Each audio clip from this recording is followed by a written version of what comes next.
PMFers, who's got that product market fit? Boo, boo, boo, boo. All right, I'm here with Alex Masmej. Alex, how you feeling? Dollar Hey, sign what's Alex. up? Happy Bullseye Friday. Yeah, I should have it on. It's Friday, huh? I That's kind so of quit doing exciting. that a little bit. I need it. Yeah. So, yeah, let's just get right into it, man. How did you learn how to like start building? I mean, even if your stack is other humans that are building for you, the process of creating something that people use, like, how did you get started building? For sure. So I guess there's two sides. One is like the startup, how to build a startup. And then the second is how to get your insights, your crypto insights, like what is the ideas that you want to have. So for the startup stuff, I think even before crypto and Ethereum, like I was really into startups. So like listening and reading Program or Y Combinator, all that stuff. That's for like the how to build a business. But Just that like is not Web2 founder content. So many good books out exactly, there and exactly. Web content. 2 Yeah. founder content. And then, so that's how I did it, basically. And then moving to San Francisco eventually, but that was partly because of crypto and the Alex token. And so that's like to like, I guess the Web 2, like how to build a business. Because my type of business is like venture scale startup, or at least what I hope to do, because right now I don't have PMF yet, but hopefully I will deserve my name.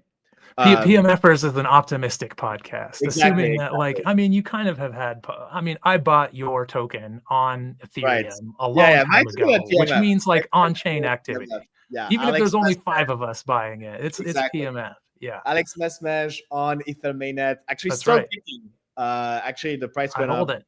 The whole craze. I think it's up right now. But anyway, so that's for the Web 2, like how to build a business, and then how to get my insights.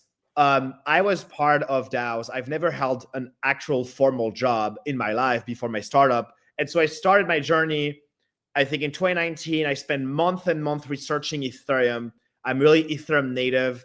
I basically barely held Bitcoin. I was only on Ethereum the whole time because to me, Ethereum was Bitcoin, but for builders, but for startups. So it really like resonated with me.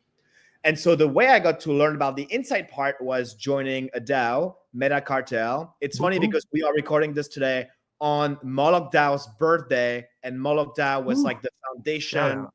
for the DAO ecosystem. It's very simple, very few lines of code. I think only 400 lines.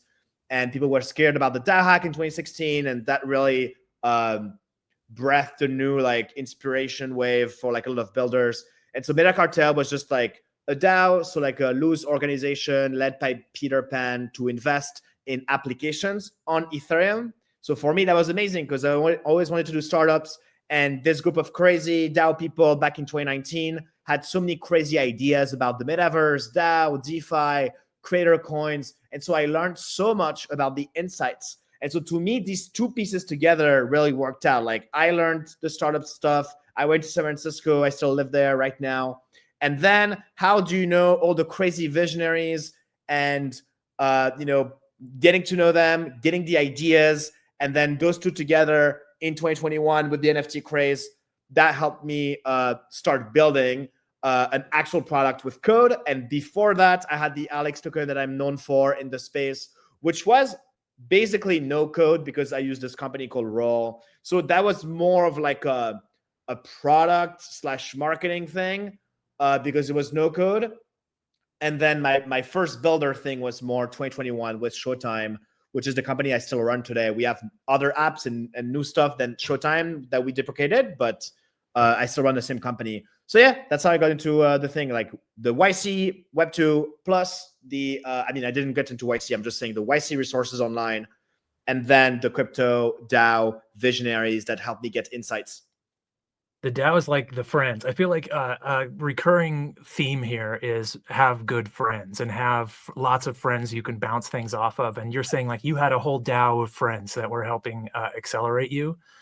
Before that, though, just leaning back a little bit, what kinds of things did you build that sort of had product market fit before crypto? Did you ever build any apps or anything in the Web2 world to see what would happen? Yeah, I think I actually have a list of all the projects I made, and Okay, like a long laundry list. Then you were shipping yeah, and actually, trying. yeah. Like I Okay. think I counted in total, I made 10 projects in my life leading to Showtime. And obviously Showtime is my most successful one because I have VC funding, and even though I don't have long-term PMF, I'm still running this thing because we raised $8 million, and we just raised a little bit of money like in December, so 3 months ago from Coinbase, which was nice.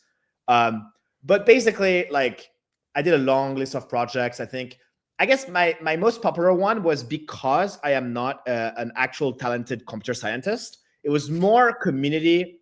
And then as time went on and I learned to mingle with engineers and like learn a lot about the infra and code, my projects became more and more technical. But like basically like one thing I did, for instance, I was purely marketing. I mean, I was doing no code stuff, creating no code websites. Like I was still, building stuff. So I guess my story is more like starting with no code and then increasingly becoming more technical because I love technology and naturally I just learned it on the fly. One example was I created a no code website for young entrepreneurs under 23 to like work every Saturday in Paris. That was like in 2018 or 2019.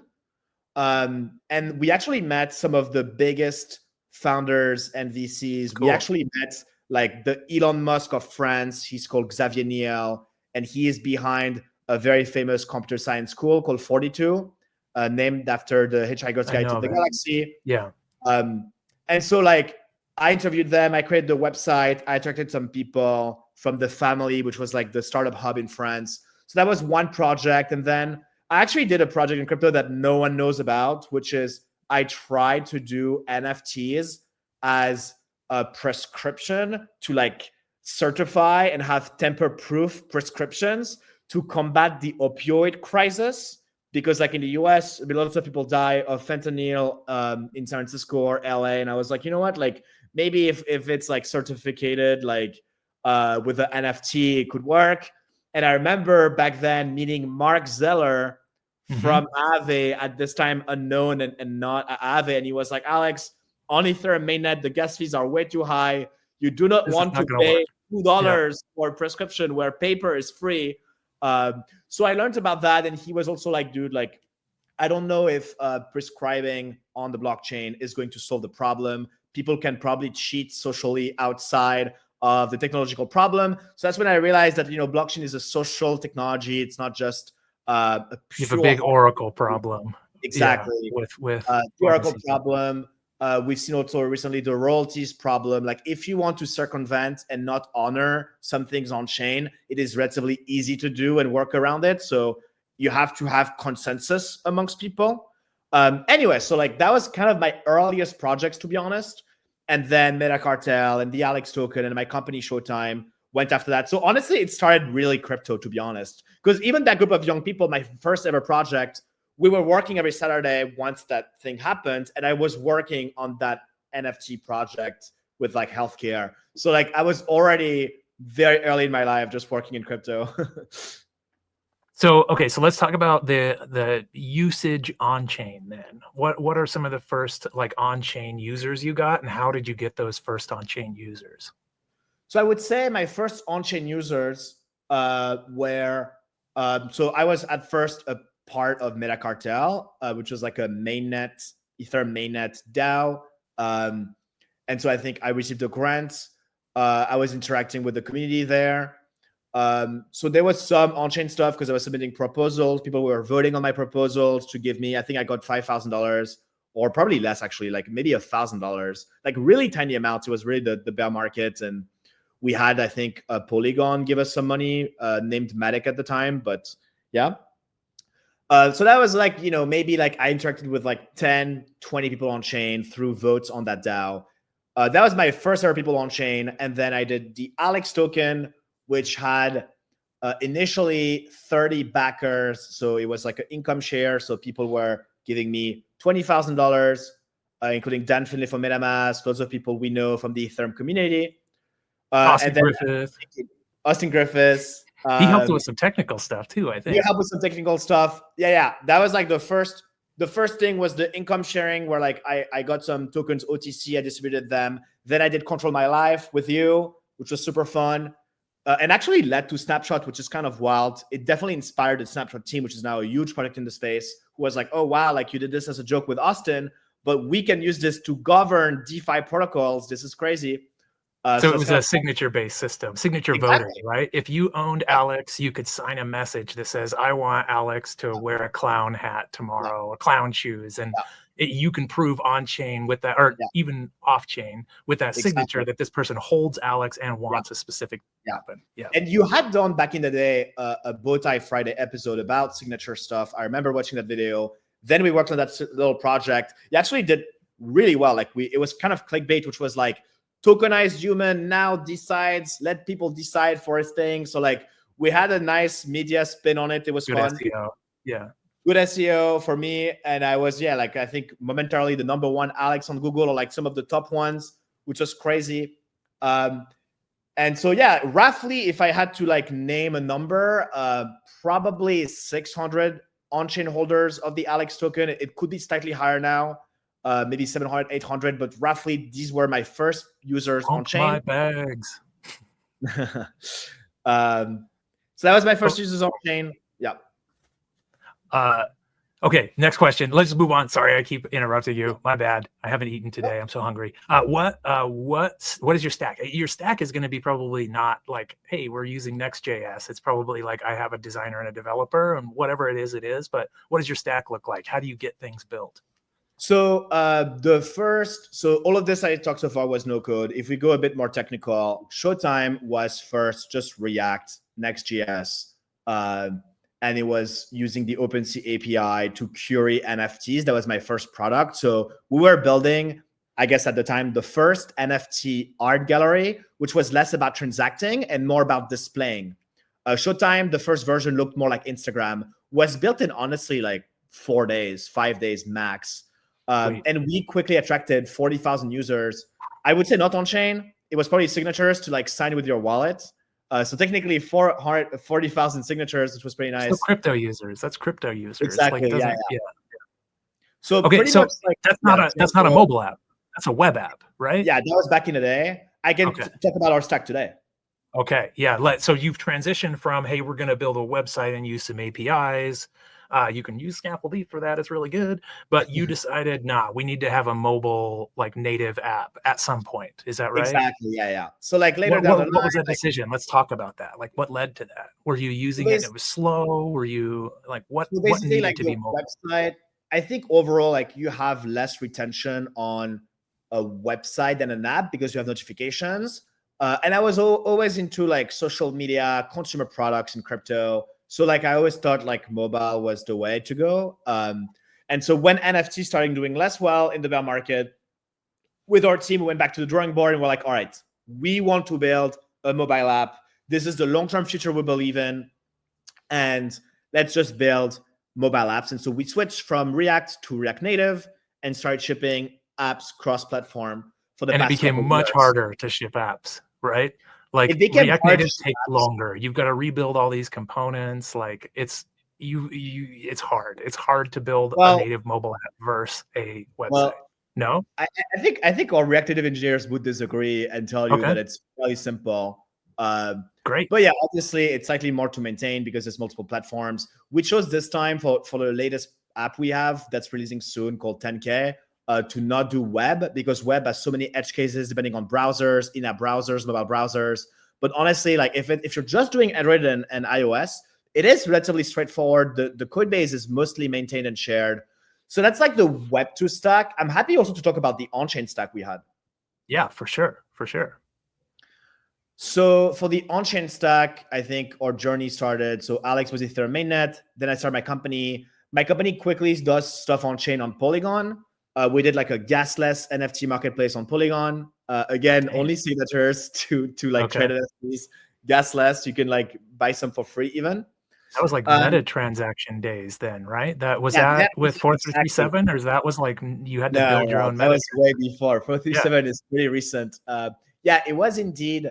I think I don't know if it was like the meta transaction like gas network thing, gas station network. That was like really OG. I think we used I forgot the name of this company. Probably Biconomy. If it was on, yep. So we used Biconomy. Yeah.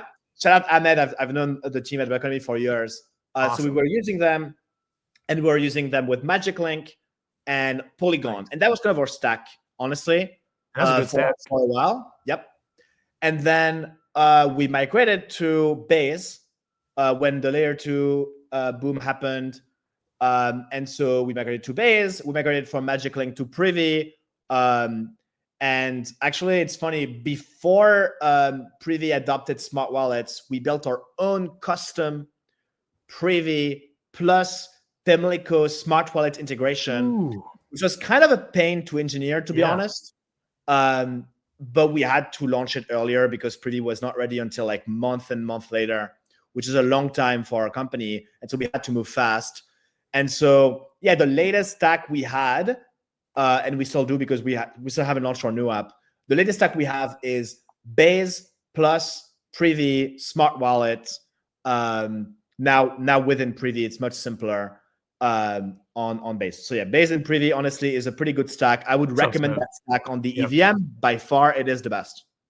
And the reason why is there's no seed phrases, and you can do sponsored gas, but it's more like the user lands on some app and the smart contract is generated for them, and to connect, it's just a fingerprint. That's all the user has to do is fingerprint. And then they are authorizing things to happen on their smart contract app or smart contract wallet, which is so smooth.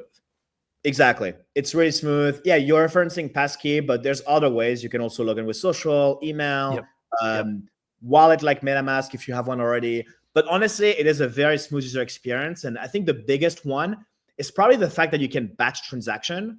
Because say you take a wallet like Phantom. On Phantom, these are EOA wallets. And so oftentimes, if you want to swap an asset, it will fail because it needs to do like, okay, first approve and then send. And if it's not on the same block, then the transaction may fail because the price may change. That's kind of an annoying UX that you can avoid by using Privy smart wallets. I know Coinbase is also working on a Coinbase smart wallet as well. And that also is going to be interesting to see. There's also Turnkey and Dynamic and a bunch of providers. But overall, this is the top tier UX as a builder. Honestly, it's very simple on React Native and React to build an app using these as the smart wallet. And hopefully that's paired with Scaffold ETH and you can build an app very quickly. Hell yeah. Yeah, it's just the mobile building is a little bit of a blind spot for me. So I always say that's going to be harder, but it's good that you guys, I mean, you hire a good mobile engineer and they crank it out. That's awesome. Yep. So let's go to like the ideation process. How do you even think of ideas? Is it a shower thought? Where do the best ideas come to you? So to me, the best ideas come with, and that's kind of similar to Meta Cartel, talking to visionaries in crypto. Talking to friends, like many of my friends are like crypto consumer. Meta Cartel is actually a good source of people because they are all not that technical. So they're more focused on what is the value you give to the users. But still, we know so much about Ethereum infra. We know so much about the space.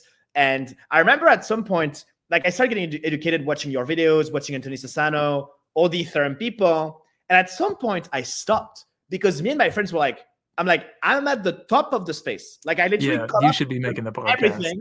Yeah. Now I'm kind of pushing the space forward. And so when you're at this point and you're like, okay, like I did my homework, I read my history, then me and my friends would just brainstorm stuff and we can see on Twitter what is the latest thing. And so I guess my ideation goes, and actually it's funny because I've never said this anywhere else, and it's kind of insightful, which is I built the Web2 part first. So I say I want to do crypto TikTok, just like Farcaster is like crypto Twitter as an app. So I take some sort of skeuomorphic approach where like I do a Web2 app. And then I start to think about different crypto stuff or on-chain stuff to add on top of it. But really, I kind of wait until the last minute because the crypto space moves so fast that like I may get some idea or like some things that goes really well. And so I could give an example, which is last year, we launched Dracula. And so we always wanted to do crypto and TikTok together. And basically, we were doing this thing where you could buy and sell coins from creators using USDC. So you could swap. If you're like a creator, you can buy their coin. And it's on the bonding curve. So like the price increases every time you buy. Not super hard to understand as a user, but maybe not super sexy because, you know, there's nothing particularly timely about it. And what happened is that as we were building the app, I realized that Farcaster is taking off because of two things: frames, which allows any dev to build a mini app on Farcaster very quickly, and the degen token, which was basically like a token to tip that was airdropped to most people on Farcaster, pro rata, given how much engagement you're getting. And basically last minute, some of my on-chain friends, I called them and I'm like, hey, like, this is my idea. Do you have some feedback? And it told me, Alex, the coin on the app should not be USDC. You should market it to the Farcaster people using the coin they know called degen. And back then it was very difficult because degen had 10 times less holders. So it really felt like I was really tapping into a minuscule niche. But we did this. And honestly, this is definitely temporary PMF because our app on day one, we got 40,000 users. Day two, 45,000. I think in like 1 week, we had 60,000 users. We launched on Farcaster. And honestly, as an EVM builder, launching on Farcaster is definitely your best bet. And so I really tried to cater to that user persona as much as I could. And they were using degen. They had degen in their wallet. They wanted to play around with degen and Farcaster. And so we built this TikTok where everything was priced in the currency that they knew. And so we got 60,000 users pretty quickly. We attracted more investors. It was really cool on the investor side too for the health of the business. We made money as well. We made around $1 million last year, which roughly made our company break even because that's roughly our expenses. So we could like go on and keep building. And so, yeah, honestly, my advice for builders is copy what I've done, build on Farcaster, especially with the recent announcement that Coinbase Wallet is about to give their 5 million users a Farcaster feed, which means that your product will be in the hands of millions of people. And so, we can talk about my move to Solana on my next app. But if you want to stay in the EVM, I highly recommend building on Base and Farcaster because both Base and Farcaster are going to work hard to give your app the maximum distribution. And this is like also common founder knowledge is like try to focus on a niche and try to serve a small group of people that really love it first and have them as your first users. And also there was something you said there's like build the experience first and work backwards from that. Build something that works just in HTML and you can dink around with it and it's fun. And then like, okay, now it's time to have this settle on a blockchain. But it doesn't need to settle on a blockchain first thing. Like you can build it and see how it feels. Right. So what about validating ideas? Like what is your process for like, okay, we're thinking TikTok on chain video, like how is this going to work? Like, how do you go about like just trying? I'm guessing there's a point where you have the idea and you pitch it to your friends and you use your friends to validate it. But then maybe you have them come in and be users and validate it also. Like, what does your validation process look like for ideas?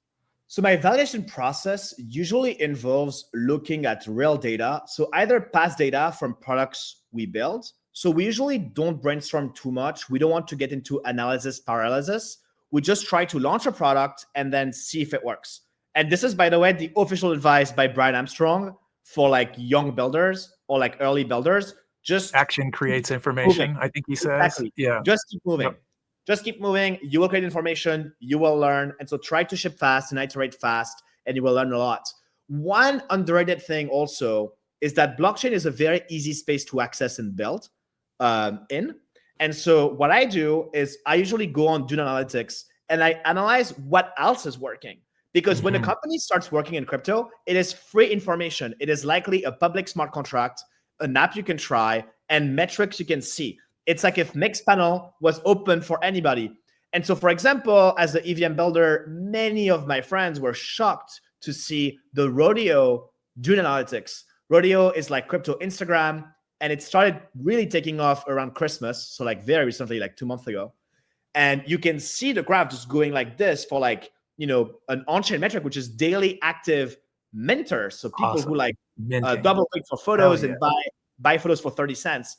And so to me, this was free knowledge. And I was like, wow, like what is going on there? And you can see the metrics. Oh, like collectors are earning a third of creators. So like that platform like really values collector rewards. So like if you collect and then your friends collects after you seeing you collect it, they get a reward. And so that was a core insight that was just validated on chain. Didn't have to talk to Kayvon or their team. I can just check the chain and validate for myself what is happening in the real world with people using real on-chain apps. So there is like my gut instinct and the past experiments I've built, but also there's free knowledge out there just on Dune Analytics. Like, you don't have to trust the marketing. You don't have to trust any founder's word. You can just check the chain and it will never lie. And it's very interesting to see, honestly. See what's working already. I haven't heard that before. That's great. That's a good one. Yeah, and Dune Analytics has so much. And like you said, public smart contracts everywhere. You can see who the big gas burners are even and get in and see what they're doing. So what's the my next question is, how do you test and ship, or ship and test, or test and ship, however you do it? But I'm guessing it's like in quick cadence. But what about like audits? Like how do you test and ship? For sure. So in terms of audits, so like usually we hire smart contract engineers if we want to do custom contracts. And so we've done this a couple of times. But usually the code is fairly simple. Sometimes it's not even financial. Like an NFT airdrop does not need to be audited, because basically, well, you're sending an NFT out there and like it's not like, it has really little room for losing actual funds. Yeah, you could maybe lose NFTs, but like worst case scenario, they will just be worthless. And like NFT doesn't have the expectation of money at first, especially on Polygon. We're launching on Polygon. So like not all smart contracts is that financial. So you may not need audits, one. Two, if it's very simple or just changing the code briefly, that's okay too. I can talk about one recent example that was concrete, which is we built a bonding curve contract for Dracula last year on Base. And basically, like the math of a bonding curve, which is how much the price evolves depending on the demand, which is the supply of the coin, that was designed by Vectorized, as you know, a very talented smart contract engineer. Yeah. And so we just reused the maths, and then we did a couple changes with some freelancer, dev shop, scope lift with Ben in Francisco, also a smart contract engineer, Good friend. And basically, we had Ben remix Vectorized contracts, and then Samsung from Paradigm, the best of all time, genius auditor, just had a quick look. He called it sanity check, and he was like, honestly, guys, you're just remixing the thing. As long as you're not touching the maths by Vectorized is correct. It's been battle tested with other apps before. And so we saw around $50 million of volume, and there was no bugs. So I've been fingers crossed. Maybe there'll be a new one soon. It's been 1 year, and so far it's been working great. So like, we are very fortunate to be backed by Paradigm, and so like this is why Samsung could give us a sanity check. But I think for builders, honestly, like there are a lot of smart contracts already. You do not need to reinvent the wheel unless you have a crazy exotic use case. And so, yeah. And also one thing I would say is, with the advance of AI, honestly, Claude Sonnet or deep research can actually give you a pretty thorough audit of all the basics. And so like, yeah, I would advise just keep the, compound security modules, or like synthetic staking, compound governance, like so many components are already out there for you. You don't really need to reinvent the wheel. So I would try to minimize audit unless you're doing like super deep DeFi stuff, which is also worth it. But then, yeah, like you would need maybe more audits there. But again, like your friends, you reached out to Vectorized and you were like, I need a bonding curve. You reached out to Ben and said, I need to tweak this bonding curve. You reached out to Sam and said, I need to, audit this. You just had friends, and having friends is, and investors count as friends, I think, in this case. So yeah, for sure. Yeah. So, okay. So you mentioned AI. How are you using AI these days? What does your intake of AI look like? So right now we are using AI mainly for coding and building. The entire team is using Cursor over Visual Studio. And we are using ChatGPT also sometimes for like just coding problems. I would say that's mostly it. We're just using it for development. Yeah, for smart contracts, we definitely are using like dev shops just to be sure. But right now, that's the extent of AI. There are some cool apps in crypto using AI. On Base, there is a Dream Coin, where basically you can create a coin and like it creates the picture for it using AI and puts it on chain. It's pretty fun. But we don't really have any product-facing thing with AI. AI just accelerates the Web2 development of the app, and then we remain careful and we don't really delegate everything to AI for smart contracts. We definitely have people working on it. We are working on new code. I don't think we'll have Samsung check it this time because it's so simple what we're doing and so battle tested. But yeah, so AI is basically accelerating the Web2 part. I don't know if it's good advice to tell people to use AI for Web3 smart contracts just yet, I do. although it is definitely safer. Yeah. Yeah, I do, but I don't have product market fit. So there you go. So, okay, we've got the ideation process, we've got shipping to production. Maybe you're even using AI for some audits and some dev work. But in terms of ideas, how do you know when to Right. let one go? How do you know that, like, all right, we should not quest on this idea anymore. It's time for a new idea. Like, what causes that flip over in your head? Yes, that's been tough. I think to recap my journey since starting my company 4 years ago. So we started this NFT art gallery, and then we tried to add more features and more features to try to like basically find something adjacent to the idea. So like art gallery, and then NFT stopped working and being like people start just transacting, not looking at them. So then we do an NFT gases marketplace, and then we add like NFT like password gated NFTs, location gated NFTs. We try to always find some variants, and then we accumulate tech debt and we make our product more confusing because there's more features. And so 3 years in, I tell the team, hey guys, let's just kill the whole This thing. beast. Start Yeah. with less tech debt, make our stack simpler. Now we are full stack JavaScript, which is TypeScript, TRPC backend, and then React Native. And so it's even easier stack now. And so it seems to me that, yeah, like, I mean, you can know when there's not too much usage. I would say like if you have less than 1,000 users daily and you do a lot of marketing, it probably is not working. You can clearly see it, honestly. I think one key quote on PMF is product market fit is obvious. Like you will see it.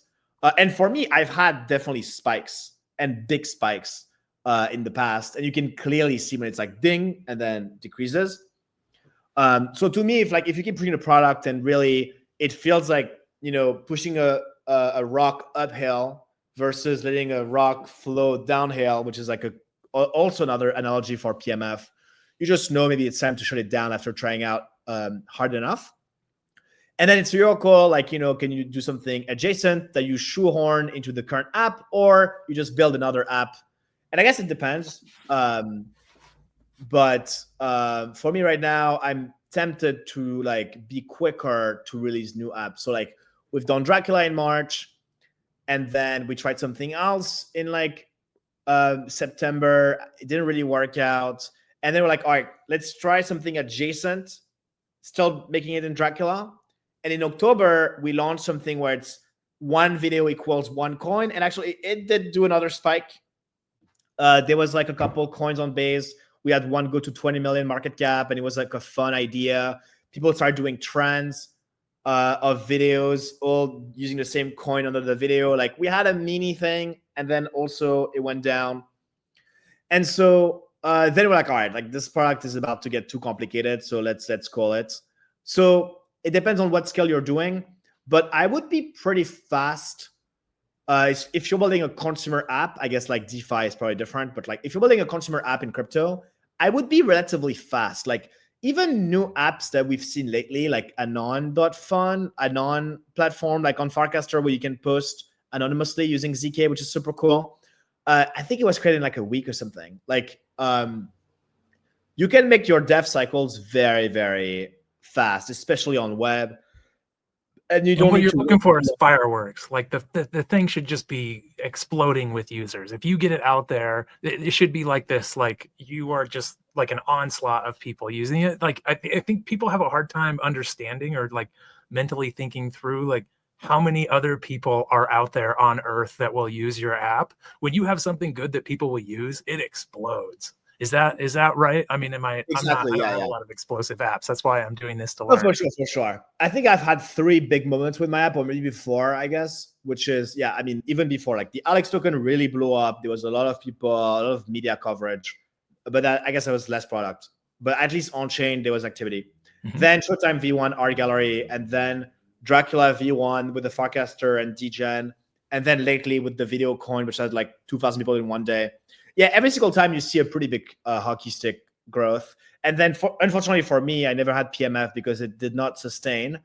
It is hard to know in advance what will sustain versus what will not, but you can keep trying. But yeah, I think overall, like if you pick a small niche, if like when people check out your app, they're like, oh, well, dang, that's like an app really built for me. And then, yeah, if it's usually speculative in crypto, I think the market taught me to be more and more speculative. At first, I was like, just like, oh, art gallery. And then I leaned more into speculation. It started working a bit better. If you get into something like that's special and new from crypto, like, speculation or other things, usually you will start to get more traction. But it's like thousands, not hundreds. Even if you have like, we have like hundreds of users for speedrun Ethereum, and we kind of consider that in a tiny, tiny little niche, like some kind of product market fit for Ethereum. Yeah, for sure. I think you but like thousands, like when you make an app for consumers, thousands of people should be wailing on it before you really understand that there's something going on. Exactly. I think Showtime in 2021 and then Dracula in 2024 had tens of thousands of people the first couple of days. So you really see, oh wow, like the backend is struggling. I remember you actually should be falling over. I told you it's too slow. I remember. Like Alex, like just turn up the heater on the infra. It turned out, by the way, just to recap that, because you never mentioned it, it was not an infra problem. It was a code problem because basically, like the SQL queries were just not optimized, and people were like using like the leaderboard to like buy the top creators. Like they didn't even care too much about the TikTok part at first. It was purely the financial aspects. And we were loading every single entry on refresh. And so there was 1,000 profiles loading every time. And so we cut that down to be like, no, just by a batch of 50. And then the websites started being very smooth. So like sometimes it's not even just scale, because now we have auto scaling and stuff. It's like the code can just be not optimized. For sure. And you really use too much of the DB. But anyway, that was fun. Okay. So you're saying you don't have product market fit, but I'm saying like you've had thousands of users multiple times. You've found this hockey stick. I've had spikes. I think investors also called it sparks. Okay. Like maybe they call it. You can have sparks. Yeah. I've had like a couple of sparks in my life. Nothing crazy viral, like hundreds of thousand. Okay. I think combined maybe over 100,000 over the past couple of years. But yeah, I've had spikes of 10,000, 20,000 users. But on the other side of these spikes, on the other side of these sparks, like what do you wish you knew? What things do you know now that you wish you knew on the other side? It's 2019, Alex. You're about to start deploying stuff. What would you go back and tell you non-financial advice? So I would say like, interesting. I think shipping fast, iterating fast. I knew about this. I definitely did not know about iterating fast can actually lead to both tech debt and user confusion if you keep it on the same app. Because it seems logical, right? Like it seems like a big deal to kill your app or whatever. But if you are building a consumer app or something that's more hackathon style, you actually want to kill it pretty quickly, or maybe not kill, just maintain it, but like do something new, because it resets all your cognitive biases. You don't have to like think about how it fits into the other app. And you can make a new app pretty easily as well and release it on Farcaster as a frame or like as a website. So it really is fast. So I would say kill projects more quickly because that will increase your creativity. It also is good for marketing. Like, oh, I have a new product that's shiny and cool, and you may have a new spikes more easily like this. Versus like if people try your product and then leave, if you update the product, they may not want to go back. So that would be probably the biggest piece of feedback, because I think Showtime, we kind of let it on for like 3 years and it was not very useful. Like I think the last year, we definitely didn't get too much traction. We had some mini products that worked a little bit, but it was more like thousands of users. It was not like tens of thousands, which is better for me. So I think that would be the biggest piece of feedback, which is like, be quick to kill stuff. It's okay. You don't have to keep it going forever. And if you start something new, you will reapply all your learnings. And so it will just be so much bigger. So, yep. So, okay, now we get into the existential questions of what things actually need blockchains. I think there's a quote by the founder of Figma, Dylan Field, about blockchain use cases. Badass. And he said there are 3: stable coins, prediction markets, and speculation. Okay. And to be honest, Casino. like the casino and prediction market is kind of the same thing, which is like markets can surface information, and that's kind of interesting. Like, the election by America, like, the American election, we saw like Trump winning on play markets way before, and that was interesting to know. But even beyond that, speculation actually gets you the news. So if you go on like pump.fun or Clanker or these tools, the meme coins of the day are really relative, the news of topical. the day, which is kind of crazy. It's kind of like Google AdWords, but you can buy and sell words. And so that's an interesting topic. But yeah, basically prediction market, speculation, and stable coins. I think the more shiny thing is speculation and prediction markets, because it is a 10x improvement over the past incumbents. So like casino and stuff are very regulated. They won't let you bet on crazy stuff like crypto. It's just so much easier to build something speculative on crypto versus anything else. That's why this is like the flashy use case.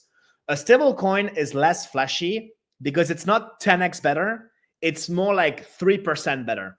Like in the world, you can send money internationally fast with 3-4% fees. But stablecoin is basically 0%. It's like almost like a cent or almost free.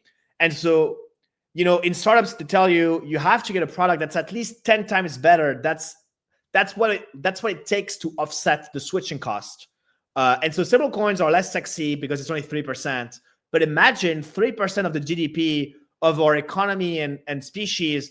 If you can just kill that, that's a lot of money for like business owners, brick and mortar stores. I run a coffee shop. I'm saving 3%. That's a lot. It's like if you got 3% more money on anything you're doing. So it is still valuable for everyone to do and to build on. But right now, speculation obviously makes more sense. And speculation can also lead to good things, like like companies are basically speculation also, and like options and financial instruments.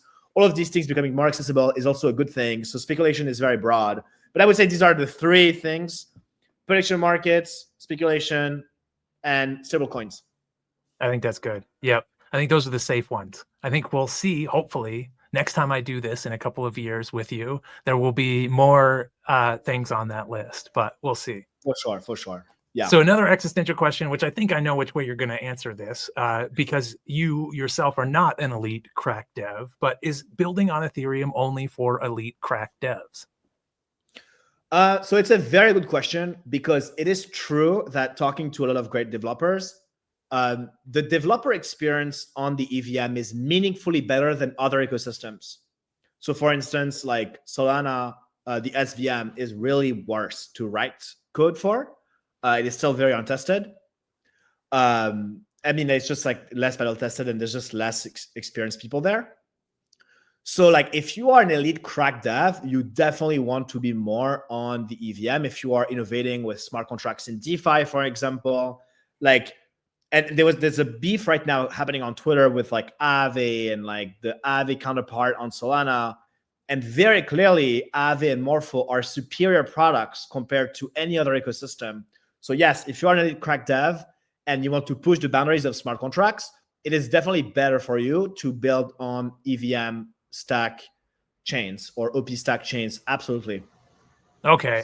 You're leading me to the question. We got to ask the question. Why Solana? Is it forever? Are you gone forever? Are you going to come back to the EVM? Like what? Yeah. Why the migration? What's the draw? And I think I know the answer to that, but I want to know, what's the draw? And do you think you'll be back? And do you think ETH will be back? Yeah, for sure. So yeah, like for those who don't know, like I announced, it was pretty noisy of a tweet, but I announced a couple of weeks ago that our new app will be on Solana versus Base. And so this comes as a sad moment for me, because Ethereum is like my entire family, honestly, for the past 6 years. All of my friends, everyone, but I'll say even my friends are like, dude, like honestly, this makes sense for you right now. You have to listen to your business sense and not get emotional. But basically, like we are building on Solana because Solana has more users and more liquidity today. And it is for simple use cases where you can just buy coins, receive coins for free, and all of these things for this very restricted use case of just buying and selling things and building social apps, Solana is currently better. I talked to many OGs that told me, Alex, you are right. Short term, there's a blip right now where Solana has the lead, but don't you worry that Base and Blobs and Vitalik, even today, Vitalik dropped an article saying he will increase the gas limits. Like, Ethereum will get their shit together and catch up. And I totally agree. I think for me, like, as a startup wanting to get PMF as soon as possible, my time horizon is shorter. I want to get users now. And, I raised $8 million in 2021. We have a roughly 2 million left. We've made some money on chain, but it would be really helpful if we can get some revenue, get some more users. And again, just like I am rational, I will move to whatever is the best thing for me with no emotion and agnostic. But I am a big believer in the EVM ecosystem. Base won the L2 wars and now is competing with the giants of Solana. And I believe they can overtake Solana. Like, to defend Base and not just be like, oh, I'm some sort of guy who just sneaked into Solana and the enemy. Base is only a year old, like just over a year old. Solana is 4 years old. And they have a very aggressive roadmap to really make scale happen. And I think that is definitely going to, at the very least, have Base be very competitive with Solana. And at best, probably overtake Solana because it is more decentralized and more favored. And it will get ahead on like the legislation and the legal side. Apparently, the government is going to buy Ethereum. Like, Ethereum is definitely not dead. Ethereum is amazing. And yeah, I think right now I'm just making a short-term choice. Maybe Solana will do well also in the future. I'm not sure. I never had really deep thoughts on the multi-chain world. To me, it's still pretty unclear if that's going to happen. But I think, the EVM network effects, whether it's liquidity, DeFi, smart contracts, is really, really tough to beat. But right now, for hyper financialization of coins, Solana has the lead. Solana has a couple of viral apps. And so I'm just making a rational choice here. And I have limited resources, so I choose one chain. But let's say we make a lot of money this year or we raise funding, then we will be able to expand. And obviously, Base is a huge market. So I would happily go to Base when we can. Yeah. So honestly, I'm just one builder that's small. So really, people should not care about that much. And I can only deploy on one chain. And right now, I'm choosing the Solana blockchain. But honestly, it's not. I don't think people should take seriously that this is bad for Ethereum or Base or whatever.